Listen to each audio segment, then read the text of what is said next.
I'm Jack Kennedy, and we're here to bring you the latest in MMA.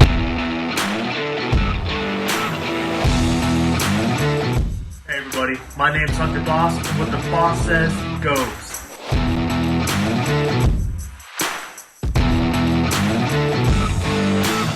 What is up, everyone? My name is Keelan McNamara, and you already know what time it is.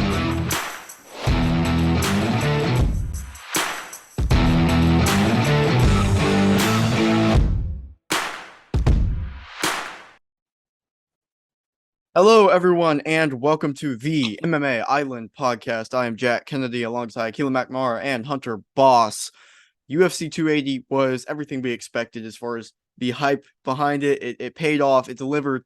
We have so much to talk about UFC 280 that this is what we're doing. It's just a free-flowing podcast today. We're just going to be discussing everything 280. Whatever comes up, comes up. Because there's too much to talk about. 280 was crazy. I guess we could start with the main thing that we're going to talk about before the title fights, which was Sean O'Malley versus Petr Yan. That fight was crazy. Yeah, that fight was insane. It was crazy. And anyone who calls it a robbery, I don't know about robbery. It was a very close competitive fight. Yeah.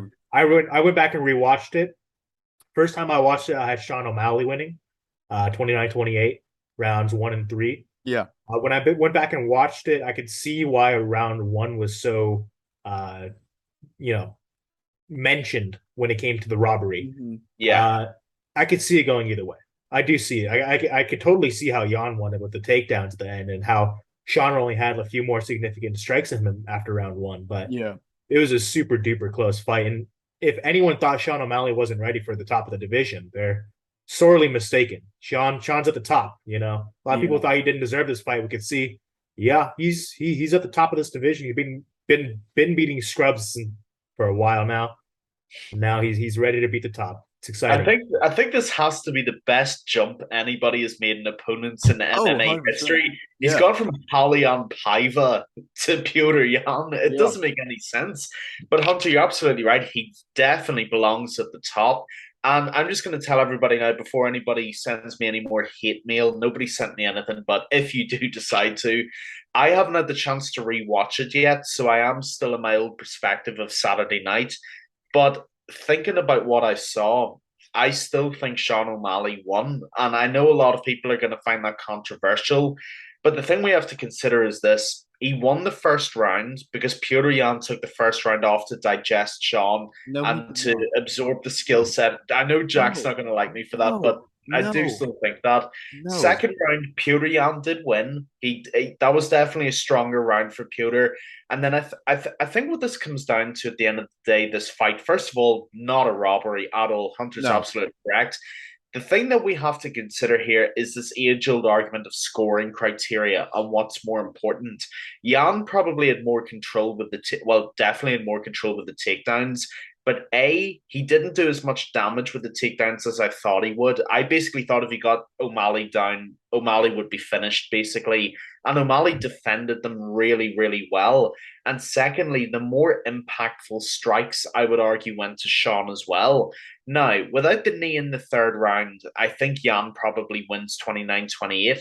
I just think the fact that nobody has done that to Petr Yan, not even Corey Sandhagen, not even Aljamain Sterling, I think that's probably what wins Sean the fight, if we're being honest. I think that one flashpoint probably changes it for those judges.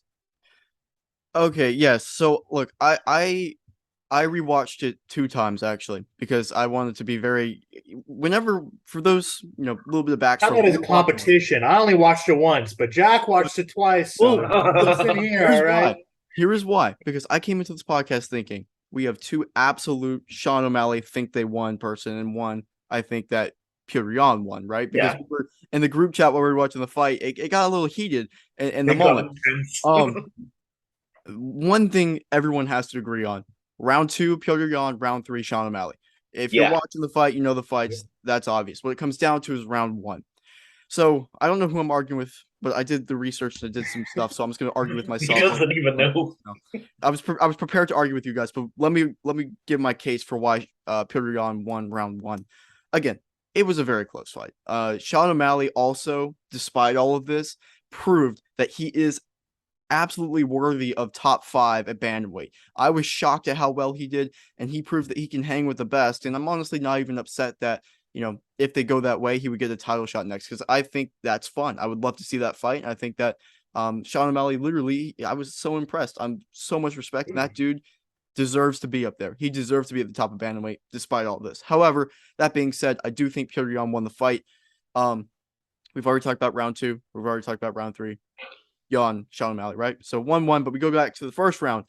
In the first round, here are the significant strike, or not total strikes in round 1. It was 23 to Sean O'Malley, 19 to Petr Yan. So a 4-strike difference, right? That's not crazy. You look at round 3, it was 40 strikes to 15 for Sean O'Malley, the advantage. That's absolutely a big difference. And round 1, 4 strikes is not huge. However, it is enough to, if it was just that, you give the round to Sean O'Malley, right? But it wasn't just that. Petr Yan did land a takedown. Now, obviously, he didn't do too much with it. He didn't, advance too much for submission. He's more just trying to hold position with Sean O'Malley trying to stand up. However, he did hold the position for about 50 seconds, and that counts as a takedown. So, in my opinion, that makes up for the 4 strikes plus a little bit, which is why I gave Petr Yan the round over Sean O'Malley, because he did have about just under a minute of holding him there, and the strikes were close enough. So I edged Petr Yan round 1, Sean O'Malley round 1, round 3, and then Petr Yan round 1, round 2, which is why I edged Petr Yan the fight. And I think a lot of actually, you guys talk real quick, because I gotta pull one more thing up. But help me refresh my memory, Jack. Yes. I'm having trouble remember. In that first round when he was on the ground, was Sean threatening submissions off his back while John was holding him there? Not in the first. Threaten a triangle. He did threaten the triangle, but he more just threw his legs up there. Like, he didn't really lock anything in. It was more just trying to threaten the triangle to stand up. So he didn't really come close with anything. He also threatened a Kimura, right? To get up? Or was that round 3, I think. That was round 3. Was that? Okay, gotcha. Yeah. So I get those mixed up. Yeah. That's a great argument, Jack. I don't know if I can really defend that anyway. Well, I actually think I can argue it. I mean, I'll argue anything. I don't care, but I'll have a whack at it anyway. Yes. I think the problem with the scoring criteria is that we know what's prioritized. Okay, we know striking's number 1, takedowns are basically number 2, and I think Petr Yan deserves a lot of credit for the takedown. I'm certainly not taking it away from him. The problem is that there was nothing done with the takedown. Like, if he did what Islam Makhachev did, basically, we'll get into that later on. Yeah. If he did that and he was basically swinging for O'Malley, trying to decapitate him, then yes, I think the first round goes to Petr. The problem is this idea of taking someone down just to hold the position to win the round. He's not advancing anything. And even if O'Malley's just throwing his legs in the air to activate standing up, it's still doing more on the ground than Jan's doing on top. This is the problem that I had with what Petr Yan did. If he was doing more of what he did against Aljamain Sterling, then there's no argument for not giving him the first round. The problem is, if all you're going to do is take someone down just to hold them there, you leave it in the judge's hands, and that's what you can't do. Look, that's valid, but where I'd still differ is that surely a takedown is worth more than just 1 strike, right? And there's no set detail for that, right? Or 4. So even though it was, he didn't do much with it on the ground, right? He still held him there for 50 seconds, which is a decent bit of the round. And he got a takedown at that, which I still think makes up for the difference, the 4 strikes on the feet, because it was competitive on the feet, almost dead even on the feet. And then Petr Yan got the takedown. In my opinion, that wins him the fight. How much credit do we give Sean for getting back up on his feet? That must count for something as well. It counts for something. It just doesn't count for 50 seconds of control time, in my opinion. Exactly. I'm going to step in here too. When it comes to scoring takedowns, this is just coming from me and what I've seen from UFC now. You really judge takedowns more heavily when there's less activity in the round. And since that was probably the least active round of them all, I would judge that takedown more important than the other takedowns in all the other rounds. Yeah. Just because there was less happening. I know they both got wobbled at one point in the first round. That's why I would put the striking dead even, like Jack said. With the extra takedown thrown in there too, it really just depends on how you judge that ground game. Do you judge Sean O'Malley for threatening to end the fight more? or do you judge Peter Yan for knowing that he's winning this time on the ground? It's hard to judge it here. I would lean towards Peter Yan now that I've seen the round back, but I also wouldn't necessarily say it's a robbery. It's not a It robbery. works better for the bantamweight division if we're being honest, right? If Peter Yan won that, we would have had a third Aljamain Sterling fight, and I mean everyone would like to see that. Don't get me wrong, but we want some new blood in the bantamweight division. We want some stuff mixed in the top five. Sean O'Malley, great person to have in the top five right now. And knowing how the Aljamain Sterling Peter Yan fights have gone, there would be something controversial in there. Something would have gone wrong.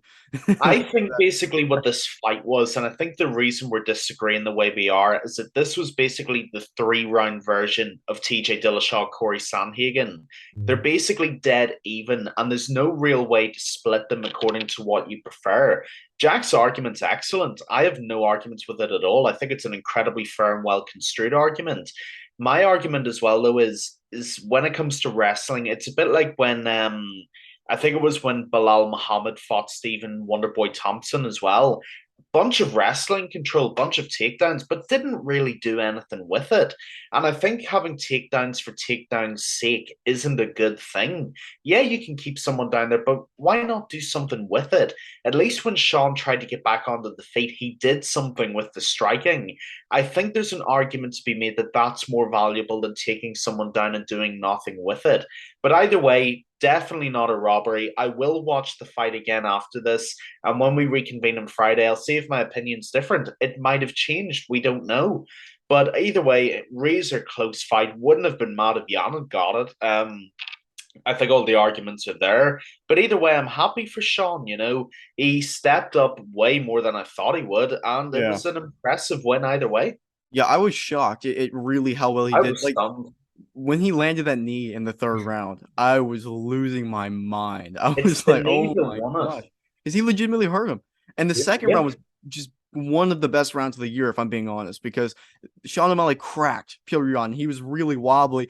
And then O'Malley rushed in a little bit. I think he got too anxious, too excited. And then Yan landed a big haymaker and basically dropped Sean. It was crazy. That round was awesome. The third round kept going. Like it was interesting because I also thought Sean O'Malley would have faded as the fight would go on. So did I. It was kind of the opposite for the first time I've seen in his career. Like he really just kept ramping it up against a guy in Peter Yan who is known for ramping it up. So, I mean, I was just so impressed with Sean O'Malley.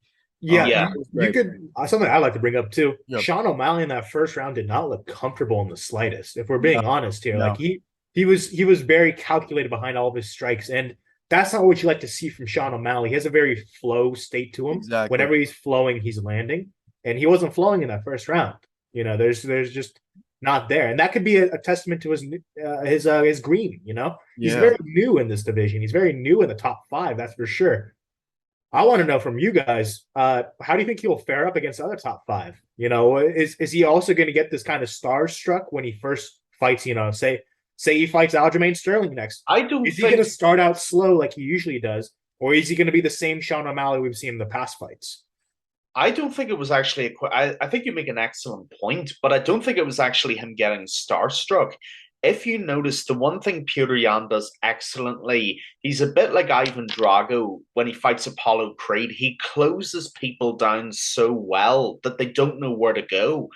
Sean O'Malley didn't get starstruck. His movement was getting completely sucked in, and he didn't know, even though his footwork's incredible, you could see he was actually struggling to bounce out to the left or the right of the cage because Yan was completely penning him in to try and get something done.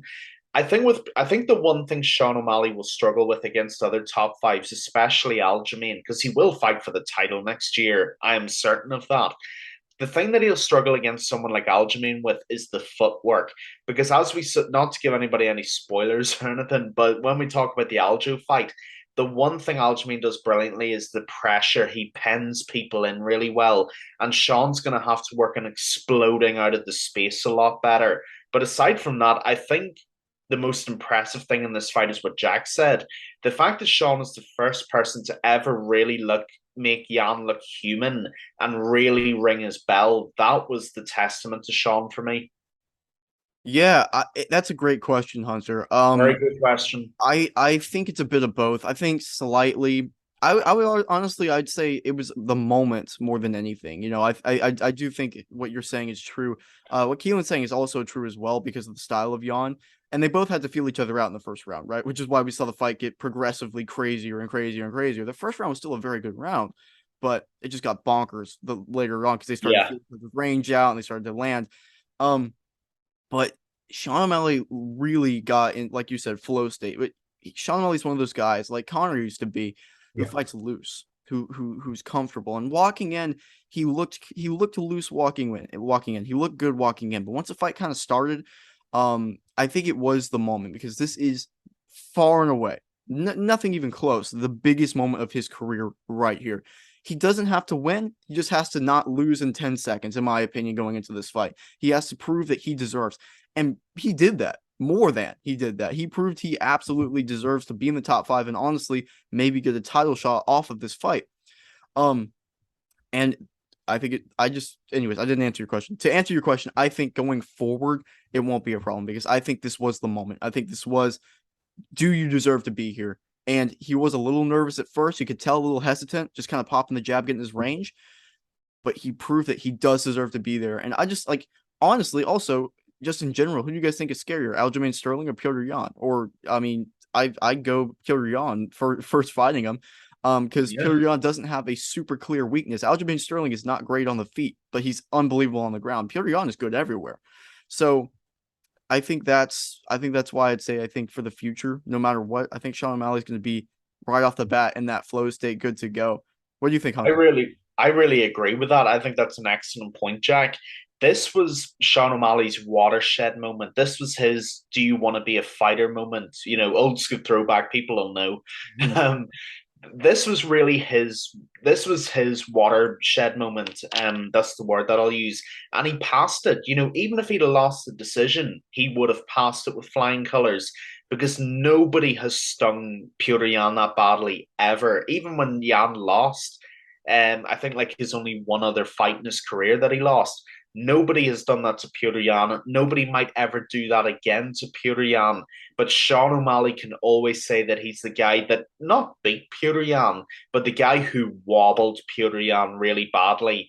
That is the achievement here. You know, Sean O'Malley won't live off of the win. That's not where he will go with this. He will go with the fact that he landed that knee, that he busted Petr Yan's eye open, and that he rocked him. All right, yes, he got rocked as well, but that's neither here nor there. The fact is, Sean O'Malley, the only way is up from here because Aljamain Sterling, Jack, and you're absolutely correct. Aljo is not as intimidating of a fighter as Petr Yan is, and that was in the Middle East as well. So realistically, what Sean O'Malley's proven to himself is if I can beat this person here, I can beat anybody anywhere. That's fair. I like it. I like it. I also have a quick question. Just shoot off. Love it. Do you think he's deserving of a title shot after this win? I personally don't think so. I think he needs one more tune-up fight. I think there's a yes and a no to that question. Yes, for the excitement factor, because I mean he beat Petr Yan at the end of the day. There's no two ways around that. However, I do feel bantamweight's such a loaded division that one more win would really do it. You know, I like my dream fight is Corey Sandhagen, Sean O'Malley. That would just, I think my head would come off my shoulders if I saw that fight. Um, I'm going to let Jack answer this one. Actually, I want to hear what he thinks, but I'm 50-50. Well, real quick, Hunter, who are you thinking? Chito Vera for the tune-up fight? I think there's two possibilities, Okay. and Keelan's named one of them. Corey Sandhagen would have been a phenomenal fight, and everyone knows that too. But also, everyone knows that Chito Vera rematch would be wild. It'd be And crazy. there's also one thing I'd also like to say. Petr Yan is no longer the best boxer in the bantamweight division, if we're being honest here. Yeah, man. If we're going to lay all the cards on the table here, Sean O'Malley is on top when it comes to striking. That jab was That crazy. jab was electric. You know, That's straight right hand. landed Oh, the straight right. You know, all of his strikes is just arsenal is so effective against any striker. Honestly, I don't know how it'll fare up against a wrestler because if we're being real here, he hasn't faced any pure wrestlers. You know, that's a big thing to not face, and well, after you just beat the number one contender, right? Yep. You know, this is Hamzat Chimaev versus Gilbert Burns here. This was his test, and he passed against a striker, but he turned Peter Yan into a wrestler. So That's I true. think that in That's a itself big is a compliment. big win. That's a It's a big win. huge compliment. That's originally why I probably gave Sean O'Malley the fight, because Jan's a boxer and he's going for takedowns. It's not Exactly. usually his sign. It was But crazy. he's a mixed martial artist. He's not a boxer. So I like it all. Yeah. Yeah. I think I would also throw in the option. I would love to see this.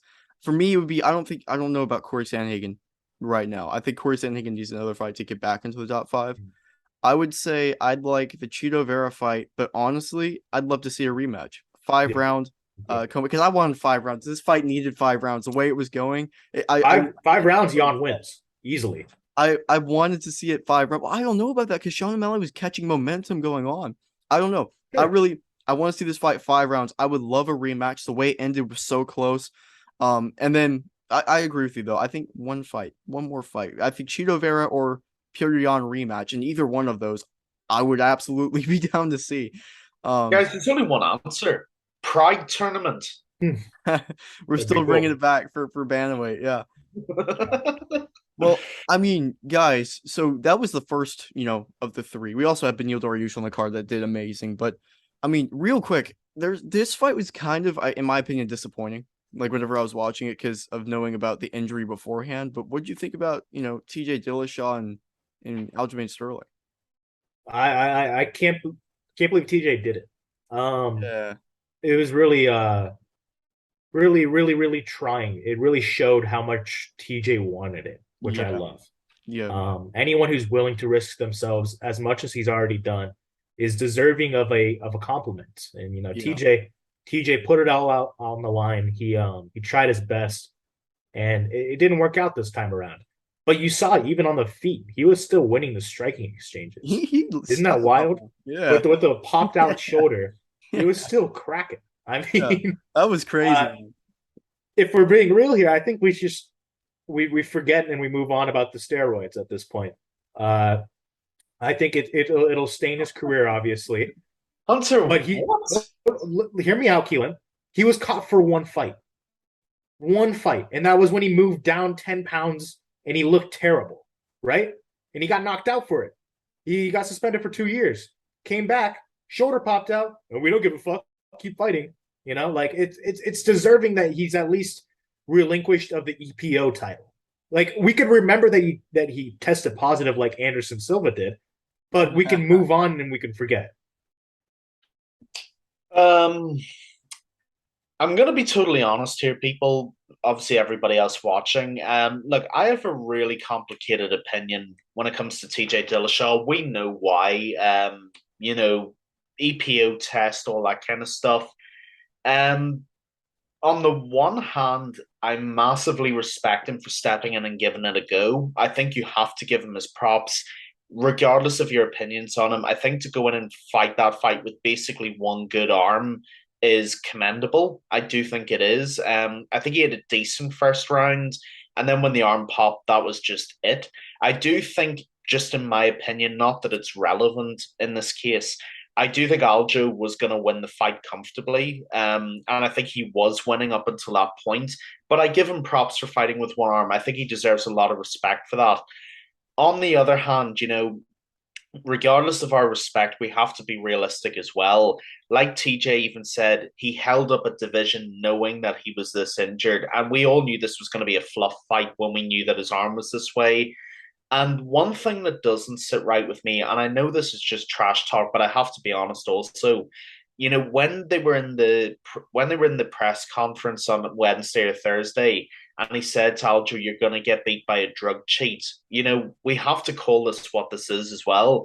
I respect him, Hunter, but I'm not relinquishing him of the drug test. That stays with him, and that stays with any fighter who ever tests positive. Let's not forget, even though he was going down 10 pounds, he could have killed Henry Cejudo with that level of drugs in his system. The power that gave him, we can't just forget that either. But it is what it is. I'm going to move on from that because that's not what we're here to talk about. I respect him for going in and trying. I think that takes a lot of guts regardless. But this actually raises a bigger question, and this isn't about TJ Dillashaw, and this is not about Aljamain Sterling, who, by the way, was a dickhead for celebrating the way he did. Did not agree with that. All these bullshit Fortnite dances, just no. All right, just no. But what this raises the question of is the UFC's medical protocols. Because TJ Dillashaw seemed to make it clear that he was repeatedly injured coming into this fight. Why was it allowed to go ahead? I completely agree with that. Yeah. I completely agree with There's that. no reason the fight shouldn't even happen in the Yes. first place. And like I said, I'm not a big TJ fan, as I've just made clear. But why he was allowed to go in there clearly severely injured, that's what I want to know. Yeah, I'm on the same page because honestly, it ended up being a waste of a fight, if I'm being honest, because it was like TJ was literally had no chance of winning the fight at all.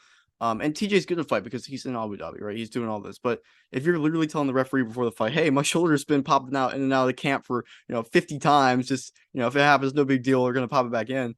It ended up being because he couldn't put any pressure to escape off his back. So I don't know if you guys saw the stat. I thought it was fascinating in all of TJ Dillashaw's championship career before this fight, he had only been, controlled a minute on the ground. Against Aljamain Sterling, it was 5 minutes. Now, yes, Aljamain Sterling is that good on the ground, but I mean, surely a lot of that had to be because of the He shoulder. did have one arm. Exactly.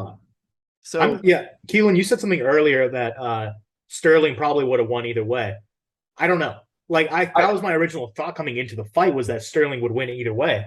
But TJ showed some superior wrestling and some good wrestling defense with one arm. That's popping him, man, with what all this you can right think arm about now. Being a fan of the sport is what do you have done with two arms against the champion? I mean, on the feet he looked great. We already knew he was winning all the striking exchanges. Yeah. Could he have gotten up with two arms?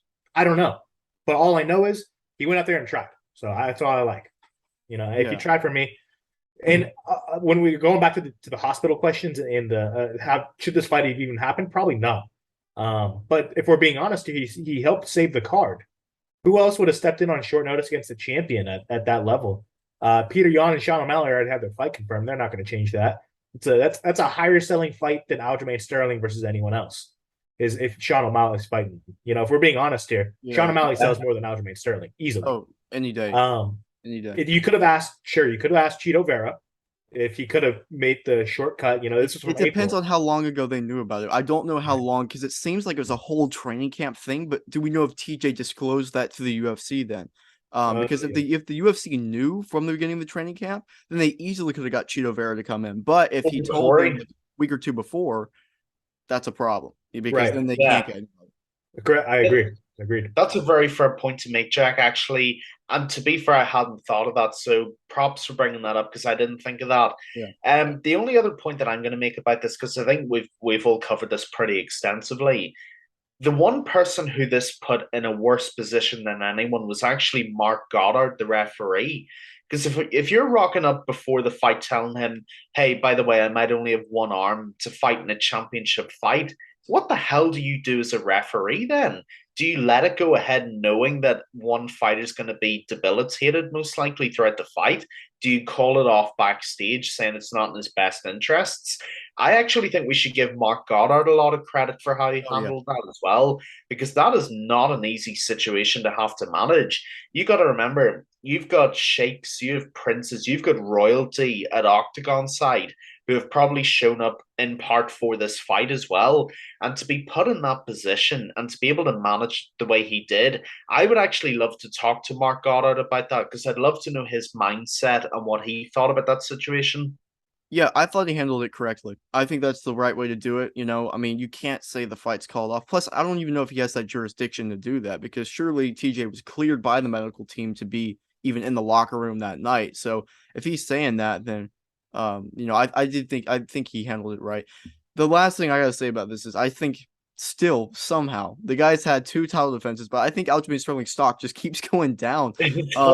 Everything. It's kind of crazy to think about, but he's had the wildest, title reign so far. Wins by disqualification, wins by really controversial decision, and then fights a guy with one arm. So it's like, what do you do with a guy like Aljamain Sterling and the way he handles himself? I don't know. I think I don't think he really positively gets anything from this experience still, other than the title defense, obviously. I've got a question. Yeah. What's next for Aljo? It might be Cheeto Vera. Depending on what they do with Sean O'Malley, depending on what that happens, they might do Sean O'Malley, but it might be Cheeto. They I might just think throw him in. there's one more that's gonna be before Cheeto Vera here. Oh, I already You know. know who it is too. I do It's know the who it King of is. Cringe, Henry Cejudo is coming back in the testing You pool. know what? That might be true. That might be it. And this That is might this be, is that might this be is it. your litmus test here. This is if he beats Henry Cejudo, in my opinion, he could wipe out the whole division. I agree, man. I agree. Beats the what was previously known as the best wrestler at bantamweight. That's got it for me. Shit, yeah, 100%. And that's I feel like for me, that's the fight to make. I think bantamweight's a little too confusing right now. This is the perfect time to have Henry Cejudo step in. You could have Sean O'Malley do his fight in between there, and then the winner fights the winner of They could that. I actually think you're fight right. for the title. Yep. I think you're Well, right. we could give Sean O'Malley Cheeto Vera. That's on a pay-per-view, no question at all. Yeah. We give Corey Sandhagen maybe Peter Yan again. I don't know. We could do something with that. And then give Henry Cejudo Aljamain Sterling. They both want it. They've made it clear they both want that fight. Cejudo's still a brilliant fighter. Your skill doesn't diminish just because you're away that much. Aljo needs a legitimate opponent. I think it makes sense all around. It really does. In fact, Sean O'Malley and Cheeto Vera co-mains that main event, and I think you've sold it. I'd love it. I'd love it. Bantamweight is awesome. It has been, and it continues to be awesome. And it's crazy because the title is so controversial at the top, and with all the stacked competitors. But I love it. Okay, so Makachev is the champion. That's crazy. We all picked Oliveira, right? We didn't end up doing the episode, but we all picked Oliveira. I was shocked at how he made that look because he made it look easy. Islam Makhachev made it look easy. I mean, what are your guys' thoughts on just what happened? I think Islam's the champ. That's wild. It's Man, weird to think about right now that it's he crazy. might be in for another Dagestani wrestler lightweight era here. I don't know how much I like it though. I'll be real here. I feel like I already had my fill of Habib, and now we got Habib back at the title. But if we're about okay, I got to give the fighter respect. He's not Habib. Islam's not Habib. He did great in the striking exchanges, way better than I thought he would. He was just all around the better fighter that night. I don't know what to do with Charles Oliveira. I have no idea what to do with him anymore. Everything is fucking upside down to me. It's If we're being crazy. honest. It's weird. so crazy. I'm really excited for what's going to be turning out in 2023. I want to do an episode where we just say our favorite things that's going to be happening in 2023 eventually. That's the New Year's episode. Definitely, that's the New Year's episode. Yes, but I mean, think about how exciting this year is going to be. I mean, we're going to have this fucking featherweight, lightweight type of tournament happening here. Yeah. One in Australia. And I guess I don't know where they're going to do the other one. Maybe Brazil, they can go back to Abu Dhabi. They can go back to Yaz Island. I mean, Volk's fought there before. Yeah. But it's gonna be a fucking fun year, boys. Islam Makhachev wrestling is insane. You could tell how experienced he was in the octagon. It's not like he's been fighting scrubs like we've seen him doing. His gym obviously has prepared him immensely, and I think their game plan going into the fight was absolutely perfect. So I have nothing bad to say about Islam. I thought the fight was fantastic. Charles Oliveira, I was a little disappointed in. I think he was misfiring in all cylinders that night. I don't think his wrestling or Brazilian Jiu-Jitsu was that. I don't think his striking was nearly as good as it should have been. Maybe he got starstruck in the moment. I don't know what happened to him. Maybe the lights were a little bit too bright, but that doesn't happen with Charles Oliveira. No. So all I'm going to say is Islam was the better fighter that night. They could run it back. I wouldn't be mad, but obviously they don't have plans for that. So we'll see what happens in the future. Yeah, I mean, ladies and gentlemen, as you can see through my hat, my hair is still red, so clearly I lost quite badly in my prediction, sadly. Hunter's right. I don't have much to differ from what he said. Islam Makhachev was just ridiculously good, as he always is. He basically ran Charles over like a Mack truck. I didn't expect that to happen, but Islam winning was never a surprise. He's a ridiculously good fighter. He really, really is. The one thing that did shock me, and I don't want to give any ridiculously early views here or anything, but the one area that Islam has shown that he's better than Habib was in is the stand-up. Yeah. Because his boxing was very, very good. And to be honest with you, I'll give you my prediction of how I thought the fight was going to go. First 3 rounds basically would have played out the way the first round did. pretty close. Islam probably on top, Charles working the guard from the bottom. And then from the fourth round onwards, Charles basically starts kicking to the body. Islam starts slowing down. Charles slices him up in the feet and then wins in the fourth or fifth round. That's how I thought it was going to go. Islam nuked him on the feet, and that is where I was shocked. He hit him with a left hand that was so hard, you cannot believe it. Basically, that shut the lights out. That the fight may as well have been called off then because Charles got knocked down. He did not know how to get back up again. Islam puts in a very impressive arm triangle, and that you can see how tight that was. Charles was tapping damn near straight away, and that's the most dangerous jiu-jitsu fighter we've ever seen in this sport. Realistically, I can't say much other than Islam Makhachev, massive congratulations. I'm not looking forward to seeing the reign because I love the excitement of lightweight when Charles was champion. I love giving away the 10-8 round and then coming back and winning. That's what I love. I'm just not going to lie to you. But Hunter, you asked a question, and I have the answer to that question. You asked us what is next for Charles Oliveira. Do you want to know what the answer is? I know the answer. Retirement? The answer I know is the answer. Beneil Dariush. Mm-hmm. Yeah. And realistically, with Beneil, you can't deny him his chance at the title anymore. And what sells that fight even better is that we were meant to see Beneil Islam, and we never got to see it. Yes. Given how well he handled Mateus Gamrot, I think that's a closer fight than people think it is. I want to see Beneil and Charles go at it, and if Beneil wins that, then we're giving him Islam Makhachev International Fight Week 2023. Yes, please, Keelan, you brought that up. I'm so glad you did because I was going to bring that up if you didn't. Beneil Dariush, it was everything that we kind of predicted on the podcast because I was talking about. I think they're going to cancel each other out on the ground. I think they're going to be too good for each other, which is what happened. They scrambled, and Beneil Dariush was just better on the feet. That's what it was. The dude has power, and I think he's improved technical, right? His technical ability. I want to see that Islam Makhachev fight, but while we were watching the Beneil Dariush fight, I sent a message that I really want to see Beneil Dariush roll with Charles Oliveira because that would be some of the highest level jiu-jitsu you would see. I think that's the fight to make. I think that's almost a number one contender spot. I don't really know what you do with Chandler, the winner of Chandler Poirier at this point, because that's another fight you could throw in there. But let's just forget that for now. I think logically, if you do Beneil Dariush, Charles Oliveira, that could face the winner of Makhachev versus Volkanovski, right? Which we haven't even talked about that. That's insane. Anyways, the fight itself. Charles Oliveira, I think, really came into this taking it seriously. I don't think it was a game plan flaw necessarily. I think it was just like he just didn't execute whenever it came down to it. I think Islam Makhachev was just the better man on the night. And might just be the better fighter overall. That might have answered the question, the stylistic matchup that was going into this. Can the Dagestani wrestling handle the best jiu-jitsu practitioner in MMA history or UFC history in Charles Oliveira? And it did. And I think partly where I think Charles Oliveira and his team need to look at and go back to the drawing board at is one area of his game. And this is why I've been saying this. I think Charles Oliveira has had the most exciting title reign of any champion I've seen in my lifetime because he gets dropped every single fight and comes back. However, I think as that's been going on, as that's been working for him, he almost goes down a little too easy now. Like I think some of the shots, if he really wanted to, he could just be wobbly on the feet for. Not that they're hard shots, but I don't think he needs to necessarily go down for those every single time.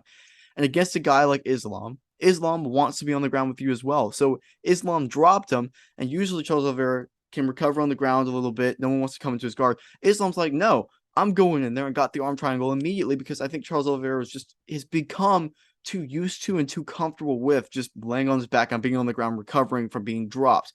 With a guy like Islam, we learned you cannot do that because Islam will say, it doesn't matter. I will jump right in there and get the arm triangle. Once he had that arm triangle and Charles was rocked, it was too late. It was way too late. Islam had no fear. Exactly. Islam had no fear of the guard. You're absolutely right. And that's what the X factor was because the first round, it was pretty much a stalemate on the ground. Islam obviously won it because he was on top and controlling position, but Oliveira wasn't in danger at any point. When he was in danger is when he got dropped, and instead of being immediately ready to defend, Oliveira is typically kind of lax and just takes a second. Islam jumped right in, got the arm triangle. It was over. So I think Oliveira, the one thing he needs to work on is just trying not to go down so easy. Try not to go down after every major punch because that's ultimately what led to the finish. That's the only thing I'd say. But I mean, Makhachev, wow. And Hunter, like you said, I don't know if I'm ready for another Dagestani reign at lightweight. Volkanovski's the last hope, and I'm favoring Islam in that fight so far. But yeah, Yeah. those are my generic thoughts. When we have such entertaining strikers in that division, it's almost like a slap in the face when you I have the know. Dagestani wrestler as the champ. Yeah, We can never get back that Michael Chandler could have been champion, that I Dustin know. Yeah. Poirier could have been champion, Justin Gaethje could have been champion. Now I don't see any of them having a shot. Like with Charles Oliveira, at least it was competitive because he can get knocked down and maybe get knocked out. With Islam, it's like, well, we've seen him get knocked out before in his first UFC fight, but he's been pristine right after that. And Yeah. boys, I have a little question to you. Yeah. Does Islam end up getting the longest win streak in the UFC? We'll say Probably. What's he ever, at? He's or at not ever. 12. He's at 12 now. He was at 11 before. Now he's at 12, I What's the believe. record? 16, Anderson Silva? I think it's 16 Anderson Silva, but the current longest is 14 with Alexander Volkanovski. He'll Yeah, beat I think he gets it. he'll beat So that just answered my next question of Volkanovski versus Makachev. he'll beat Volk. I really think he'll beat Volk. I think Volk's too small. I I think think he's too that small. is such a good fight, though. I really think that. Like, I'm not saying I'm going to favor Volk over Islam because we need to talk about that. But I think, technically speaking, that like you got to remember, Volk's stand up has gotten so much better, It's and his 10 times better than wrestling. Islam's, if we're being honest. No, it And you got to is. Stand-up is remember, good, but Volkanovski got so much experience in the stand-up now. Yes. and he did that to a 5'11" Holloway. So size is not going to bother Volk either. I'm really looking forward to when we do this episode because I think there's so much to talk about here that it's not going to be as simple as people think. Now, if Makachev lands, I think that's a very different story. But I think that is a far closer fight than people think it is. I really, really do. I think Volkanovski is probably the last hope of chaos in the lightweight division. I agree. I think if Islam wins, he beats everybody else. Yeah. Beneil is a fascinating matchup, but from what I've seen, I think Beneil can be dropped just based off of his footwork. I don't know. Beneil is an interesting matchup, but I really do think Volkanovski is the last wall. He's the wall from Islam domination and the lightweight division. And honestly, look, I know I'm saying Makhachev's going to win, but it is a very close fight whenever you think about it. And if anyone can do it, it can be Volkanovski. He's one of those guys with those title reigns, just like Kamaru Usman, right? Kamaru Usman improved in every single fight you saw him do that. Max Holloway has never lost a fight like that. I didn't even know Max Holloway was capable of losing a fight like that. Volkanovski did it. The only thing that scares me, yes, Max Holloway is 5'11", but Makhachev is that tall or a little less, but around 5'10" or whatever he is. But he's a big dude. Yeah. Charles Oliveira and Makhachev are the same height. Makhachev was physically a lot bigger He's than Charles very Oliveira. wide. That's what scares me. But in Australia, which I think is going to happen in Australia, guys, we need a whole podcast just talking about that fight because that's gonna be awesome. That's gonna be a lot of fun. It's like Game of Thrones. I like to bring it Yeah. back to Game of Thrones here. Yeah. Islam Makhachev and the Dagestanis, they're Russian, so they're coming from the cold. They come from the north. They're the relentless, undying breed of they're going to attack White and keep Walkers, attacking yeah, no yeah. matter what. Exactly, they're north of the wall right now. Yeah. The wall's last defense is good old Jon Snow or Alexander Volkanovski, right? Volkanovski can do it. It's just the odds are stacked against him with that army of the dead here. It's scary what's coming here, and it's coming to Australia right now. The cold's coming over. Be ready. The cold's going into the hot, boys. It's going to be fun. Yeah. That was I the tell you perfect. what, I'm so excited though. I really am so excited for that fight because Makachev's going to be like a -600 favorite. There's no doubt about that. But I think Volk will put up a much stiffer test than a lot of people think he will. How many times have we written Volk? Well, not us written Volk off, but how many times have people written Volk off? Brian Ortega, he'll get choked out. He was able to survive the deepest guillotine I've ever seen. Oh, Holloway will knock him out. He outboxed the best boxer in the featherweight division's history. I do not think we should be writing off Alexander Volkanovski just yet. If he loses, fair enough. That's absolutely fine. But I ain't writing Volk off just yet. He is Alexander the Great. And what did Alexander the Great do? He conquered most of the world. And I think Volk might be about to do the same. You use Game of Thrones, I use history.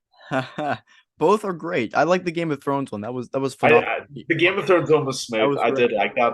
And I can picture Volk wearing the little coat and everything. Right? Yeah. In the black.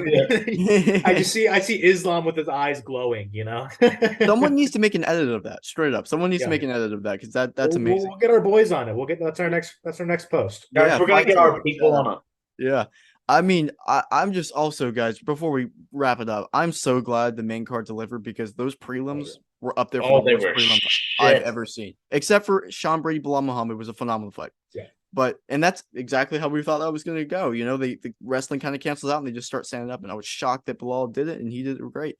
It looked almost as if Sean Brady gave up at one point. It's yeah, like he stopped. He wasn't throwing back. Just a chicken wing punch or something like that, just to show that he's still going and kicking would have saved him from getting stopped. I thought that was a terrible stoppage. I don't know about you guys. Really early. I thought it was extremely early.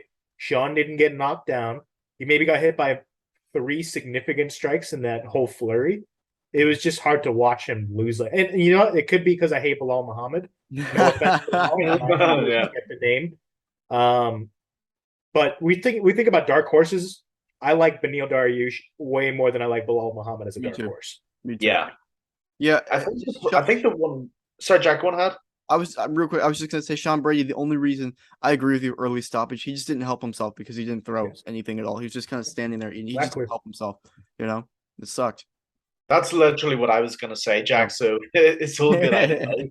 The only reason that was stopped is because he literally didn't throw a single punch back. Even if he'd have thrown a jab, he would have seen the second round out. Why he gave up and didn't throw anything back, I don't get it. I really don't. Because I think he was getting pissed off with the volume, but I don't think the damage was hurting him. I really don't. So, yeah, it's a weird one, but credit to Bilal Muhammad. He finally has an exciting win under his belt. Yeah, he's the people's moral champion now. But yeah, it was a good win. Sean Brady's a tough guy. Bilal Muhammad, great win. I don't think he wants Chimaev, though, next. I think Chimaev will eat him. Yeah. Oh, God. It would not be. Honestly, I don't know anymore because Muhammad he keeps pulling it out of nowhere, I feel like. So I don't mind it. If they want to do that matchup, fuck it, do it. I'd like to see another person slaughtered. That's fine with me.